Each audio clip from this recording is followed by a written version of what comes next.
Friends, Greg Newmaster coming at you again with another action figure review.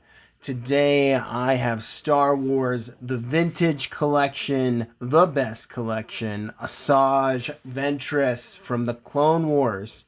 If you like the video, please like and subscribe and help me to build my channel. Thank you very much. Finally, a worthy ASAJJ Ventress figure.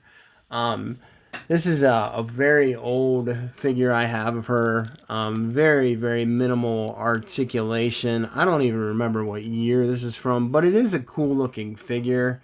I just don't like figures with limited articulation, and I really do like this original outfit that she had from the original Clone Wars 2003 version. That was actually a really cool cartoon, much more aggressive and dark compared to the 3D version that we got later. But Ventress, what a great character. I would love to see her in live action. I don't know if that's going to be possible, but we'll see. It would be great to see her in live action. Sort of some Mara Jade parallels, even though they sort of left, Mara Jade on the cutting room floor from the expanded universe. Ventress, initially a Night Sister, then a Jedi Padawan, then she becomes the apprentice to Count Dooku, who turns on her, and then she just becomes this dark force user or dark Jedi. And then she becomes an assassin, like Mara Jade. And then she becomes a bounty hunter. And then, most recently, she has a romance with Quinlan Voss, the sort of undercover Jedi. And that's kind of how she dies. So, a really fun arc, a fun character. Like I said, I loved her fight with Anakin in the 2003 cartoon, the 2D version, with Genndy Tartakovsky. I struggle to say that last name, but the guy who did Samurai Jack, that sort of animation. So she's a great character. Finally, we have a nicely articulated figure. We got the soft goods. We got this excellent sculpt. I mean, the vintage collection figures just keep getting better and better and better. And I thank Hasbro for that. I thank Star Wars for that. So let's bust this baby open and check her out. There's the card. Not bad. I mean, I was never a huge fan of the animation style on the Clone Wars. Love the show. Love the show.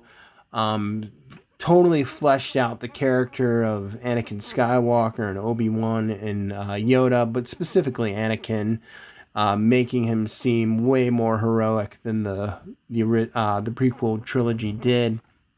When we get Ventress in here, there's the card. Nice shot from the Clone Wars series on the back. We get a little bio that says, trained in the ways of the dark side by Count Dooku, assassin ASAJJ Ventress longed to be considered a true Sith. During the Clone Wars, she fought for the Separatists with her twin red-bladed lightsabers.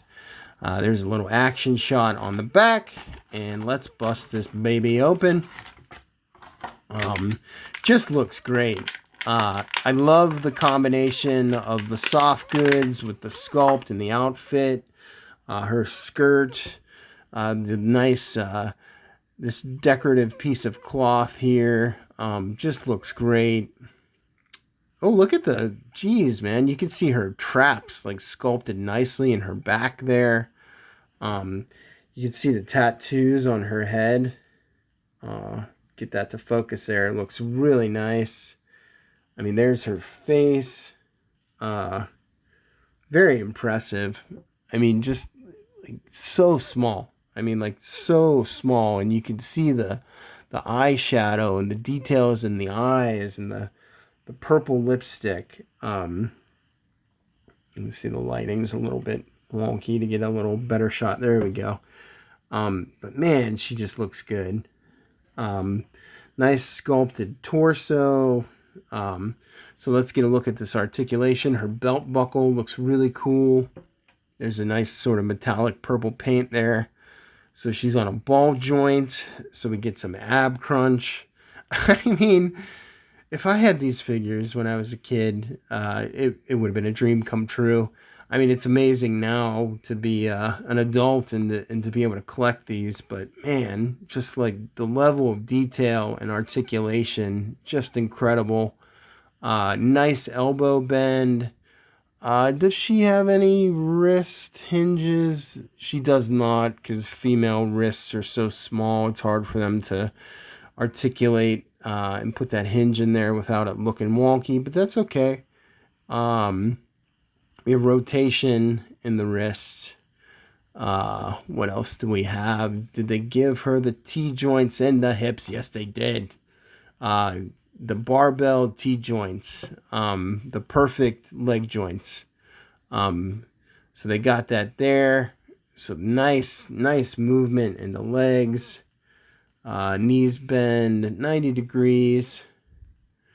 She's got a hinge in the ankle, and then we get pivot, of course, because they would never do that anymore without it. There's a cut in the thigh, so you get rotation there as well. So lots of great posing you can get with these figures. Her can't really do much of a straddle because of her skirt, and you don't want to rip that and stretch it out anyhow. Head joint, nice. I'm assuming, yeah, it's on a double barbell there. So very good. I mean, when we go from this guy, or girl, as I should say, she's got 1, 2, 3, 4, 5 points of articulation to, we got 1, 2, 3, 4, 5, 6, 7, 8, 9, 10, 11, 12, 13, 14, 15 points of articulation. If I counted correctly, I may have not counted correctly, but vast improvement. This is a 3-inch figure there, so amazing. She's got some thick lightsabers. Paying tribute to Dooku. There's a sort of bluish metallic shine to them. They're curved. They got the curved hilt there, or the curved grip. So I never understood the curved grip. I honestly thought it was kind of weird. It just because if it like turns in their hand, then it's just kind of odd. I don't know. That's my opinion. Some people may like the curved grip, so let's see if I could get it into her hand there. Her hands are kind of small, so I'm actually kind of struggling to get it in to her hand. I gotta bend her fingers out just to get it in there. Yeah, so this is a little challenging, just getting her to hold her lightsaber. Okay, so there we go. So there she's holding her lightsaber. It's almost as if these blades are a little bit too big for her. Which is kind of ironic because the new Anakin Skywalker lightsabers, the hilt is much smaller than they've been previously, and this is much larger for tiny, small female hands, which just doesn't make sense, but whatever. Looks cool, right? So there she is holding the blades, her lightsabers. Kind of do some cool posing there. You can get her into some dynamic movement. Gotta lift the skirt up a little bit so you don't tear it. Cool thing too is there's a little port on here, and you can put them together, and then she can have some double-bladed lightsaber action. So that's fun if you want to do that as well. But she normally uses them separately anyhow, so anyhow, it's really difficult. Just a small complaint. These hilts are so big, it's really hard to get them into her hands, which is sort of a little bit of a poor design in my opinion, but whatever. I'm just happy to have this figure. And So there's that. And I'm going to set her right there. She's going to fall over. And then you get 2 unignited blades. And there are ports on there. So you can see little ports there. And where do they port? Oh, do they go onto the front of her belt? I don't recall that's where she kept them, but it looks like they go, yeah, they go right on the front of her belt, like so. Yeah, I always thought she grabbed them from the side, from her hips, but it looks like they go right on the front. Yeah, so they go right on the front like so. It's kind of clunky, but that's how she's designed. I'm struggling to get it on here. Yeah, so maybe you guys will have better luck. But, I mean, she looks great. Fantastic. I'm glad to have her in my collection. I would like to see her in this black outfit. This is a pretty awesome costume, in my opinion. But she looks great. I'm going to keep this figure. But anyhow, ASAJJ, Ventress, Dark Jedi, Assassin, wannabe Sith, former apprentice of Count Dooku, lover of Quinlan Voss. Gotta have this figure if you're a Star Wars fan, a vintage collection fan. If you like the video, please like and subscribe, and God bless you all. May the Force be with you.